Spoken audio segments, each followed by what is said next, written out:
ఈ ప్రభుత్వం అన్ని జాగ్రత్తలు తీసుకొని గడచిన ప్రభుత్వం చేసిన వ్యవస్థల్ని సర్వనాశనం చేశారు.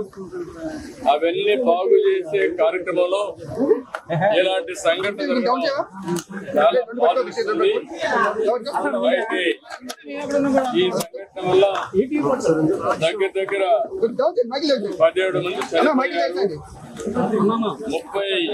36 మంది దెబ్బలు తగిలాయి, 10 మందికి మేజర్ దెబ్బలు ఉన్నాయి, 26 మందికి మైనర్ అయినాయి. ఇప్పుడే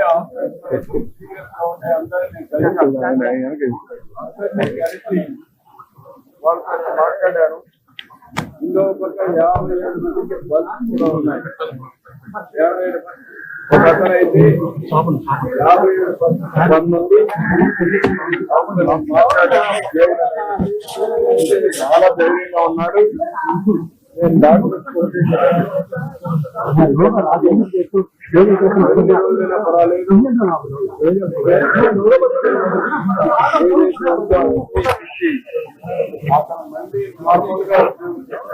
రావాలి. దానికి మేము కూడా ఎప్పుడు కూడా మానిటర్ చేస్తాం. ఇంకొక అతనికి 24% ఉన్నాయి, ఇంకొక అతనికి 12% ఉన్నాయి, 10% ఉన్నాయి. నలుగురితో 7 మందితో మాట్లాడాను. ఒక ఆయన షాప్ లో ఉన్నాడు, ఆయన కూడా ఇప్పుడు రికవర్ అయ్యాడు, బాగానే ఉన్నాడు. మాట్లాడిన తర్వాత డాక్టర్తో కూడా ఆడించారు. పరీక్షలో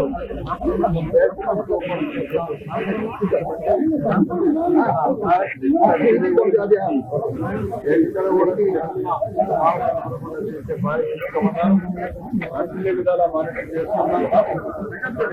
చాలా దురదృష్టకరమైన సంఘటన.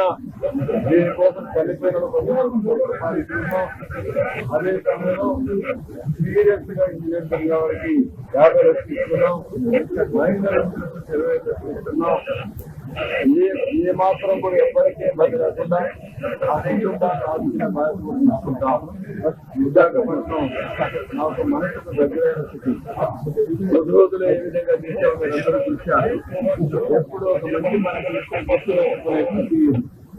ఇలాంటి స్థితిలో నేను మొత్తం ఈ యొక్క సేఫ్టీ మెజర్స్ చేయాలి. భవిష్యత్తులో ఎలాంటి సంఘటన జరగకూడదని ఆలోచించే సమయంలో ఒక దురదృష్టకరమైన సంఘటన, బాధాకరమైన సంఘటన జరిగింది. ఏదేమైనా దీన్ని ఇదే ఎవరిది కావాలని నేను కోరుకుంటున్నా. అన్ని విషయాలు మళ్ళీ అక్కడ నేను మాట్లాడతాను. ఇక్కడ చూసిన తర్వాత చూసిన తర్వాత 2 మంది కమరకల్ని ఒక ఆశాభావం వాళ్ళు చూస్తే వచ్చింది. మీకు కూడా చెప్పేది, ఇలాంటి సంఘటన జరిగినప్పుడు ఈ విషయాలను కుటుంబ సభ్యులకి మనం అండగా ఉండి మళ్ళీ వాళ్ళు మామూలు వ్యక్తులుగా తయారు చేసే వరకు ప్రభుత్వం అండగా మేనేజ్మెంట్ ఉంటుంది. మేనేజ్మెంట్ జరిగిన అవకాశాలు కూడా అది చెప్పడం. ఈరోజు ఏమైందో కూడా అర్థం కాదమ్మా. అన్నీ కూడా 2.5 నెలలే. ఇన్ని మంచి పనులు చేసిన మనకే ఈ మాదిరిగా నెంబర్లు వచ్చినప్పుడు, ఇంకా ఆయన ఏ మంచి పని చేయనప్పుడు, అన్ని వ్యవస్థలను నీరు గారుస్తూ ఉన్నప్పుడు, ఇచ్చిన ఏ మాట నెరవేర్చినప్పుడు, అన్ని అబద్ధాలే అని చెప్పినప్పుడు, ప్రజలు ఈ మోసాన్ని మోసబోయాము అన్న ఈ మోసాన్ని వాళ్ళల్లో ఒక కోపంగా తయారవుతుంది. ఎప్పుడైతే మోసం చేసినప్పుడు ఆ మోసంలో నుంచి ఒక కోపం పుట్టినప్పుడు, ఆ కోపం అన్నప్పుడు మళ్ళీ చంద్రబాబు నాయుడు గారి గ్రాఫ్ ఈ మాదిరిగా జరగాల్సిందే. ఈ 5 ఏళ్లలో కష్టాలు ఉండవా అంటే నేను ఉండవు అని నేను చెప్పను. కష్టాలు ఉంటాయి.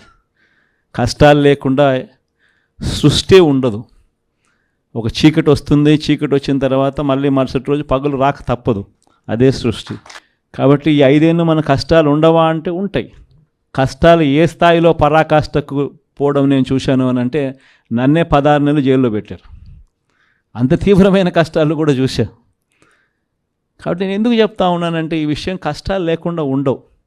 కానీ కష్టాలు వచ్చినప్పుడు మనం ఎలా ప్రవర్తిస్తూ ఉన్నాము, మన వ్యక్తిత్వం ఎలా ఉంది, మన క్యారెక్టర్ ఏమిటి అన్నది మాత్రం మనకు శ్రీరామ రక్షగా నిలబడుతుంది అన్నది మాత్రం ప్రతి ఒక్కరు గుర్తుపెట్టుకుని, మనం చేసిన మంచి ఎక్కడికి పోలేదు. వచ్చే 5 ఏళ్లలో ఏ తెలుగుదేశం పార్టీ కార్యకర్త కూడా ప్రజల్లోకి వెళ్ళి మేము ఫలాని మంచి చేశాము అని చెప్పుకునే పరిస్థితిలో ఏ తెలుగుదేశం పార్టీ కార్యకర్త ఉండడు. ఎందుకంటే వాళ్ళు చెప్పినటివన్నీ అబద్ధాలు, మోసాలే కాబట్టి ప్రజలు వాళ్ళ నిలదీసే కార్యక్రమమే జరుగుతుంది. అదే ప్రజలు మళ్ళీ మన వైఎస్ఆర్సీపీ కార్యకర్తలను వీళ్ళు మంచోళ్ళు, ఏ రోజు అబద్ధాలు చెప్పలా, ఏ రోజు మోసాలు చేయలా, చెప్పింది ఏదైనా కూడా చేసి చూపించారు, వీళ్ళు మంచోళ్ళు అని మళ్ళీ వైఎస్ఆర్ కాంగ్రెస్ పార్టీ కార్యకర్తలకు ప్రజలే దండలు వేసి మళ్ళీ మనం నా స్థానంలో కూర్చోబెట్టే పరిస్థితి కూడా ఖచ్చితంగా జరుగుతుంది. ఎన్నికలప్పుడు ఏం చెప్పినాడు?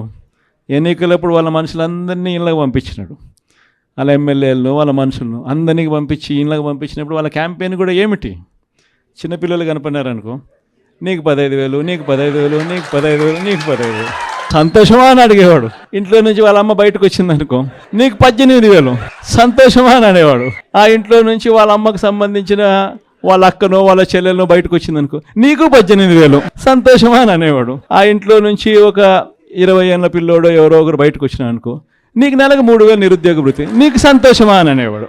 సరే కండువా వేసుకొని ఒక రైతు ఆ ఇంట్లో నుంచి బయటకు వచ్చినా అనుకో, నీకు 20,000 సంవత్సరానికి, సంతోషమా అని అనేవాడు. ముసలాయమ కనపడితే నీకు 4,000, సంతోషమా అని. ఇదే మాదిరిగానే క్యాంపెయిన్ అంతా జరిగింది. ఇదే మాదిరిగానే క్యాంపెయిన్ అంతా జరిగి ప్రతి ఒక్కరి చెవులోనూ కూడా పెద్ద కాలీఫ్లవర్లు పెట్టి అందరినీ మోసం చేసి ఈరోజు ఇప్పుడు ఆ స్థానంలో కూర్చొని ఉన్నాడు.